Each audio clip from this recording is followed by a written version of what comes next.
ئێمە باسی خشتە گڵیە پەستێراوەکان دەکەین، بۆیە سەرەتا پێویستە پێناسەیەک بکەین. خشتە گڵیەکان کۆنترین کەرەستەی بیناسازیە کە بەکارهێنابێت لەلایەن باوباپیرانمانەوە بە گوێرەی ڕێکخراوی پەروەردە و زانست و کللتوری نەتەوە یەکگرتووەکان لە سایە 15 مرۆڤەکان لەناو خانووی بە خشت دروستکراودا دەژین. خشتە گڵیە پەستێراوەکان لە چی دروست دەکرێن؟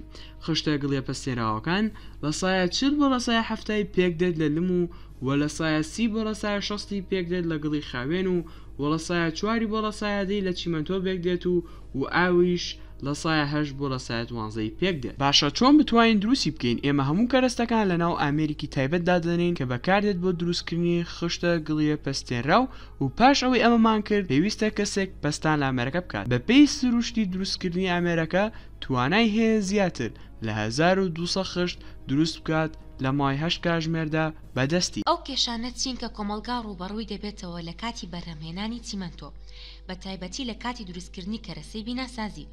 یەکەم، بەرهەمهێنانی چیمەنتۆ ڕیزبەندی سێمی هەیە لە دەرپەڕاندن یاخود بڵاوکردنەوەی دوانە ئۆکسیدی کاربۆن لە بەرگە هەوا کە ڕێژەکەی سەدا 5. دووەم، دەبێتە هۆی ناجێگیری و خراپی باری تەندروستی.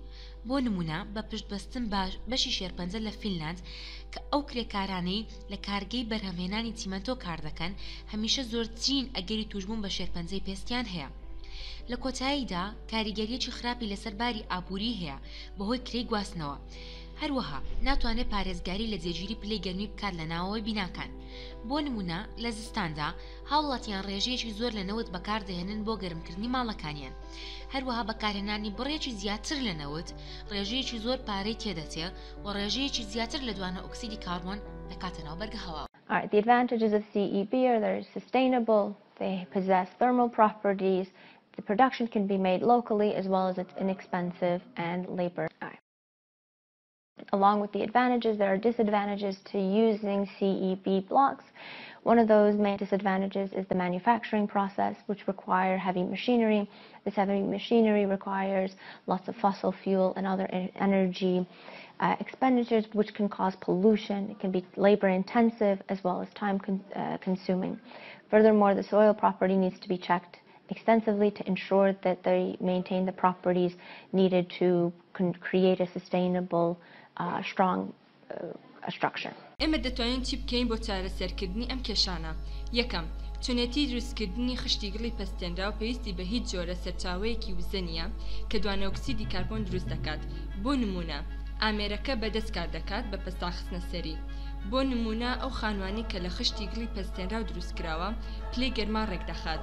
سەرڕای ئەوەش خەڵک سوتەمەنی و کارەبای زۆر بەکار ناهێنن بۆ گەرمکردنەوە یان ساردکردنەوەی خانوەکانیان. دووەم، خشتی گڵی پەستێنراو مادەی کیمیایی تیان نیە کە خراپ بێت بۆ تەندروستی.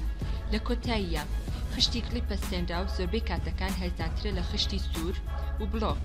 بۆ نمونە خشتی گڵی پەستێنراو هەرزانترە لە خشتی سوور کە بریتیە لە 115 بۆ لە 120 بە پێی ئارۆڤێڵی بڵۆک.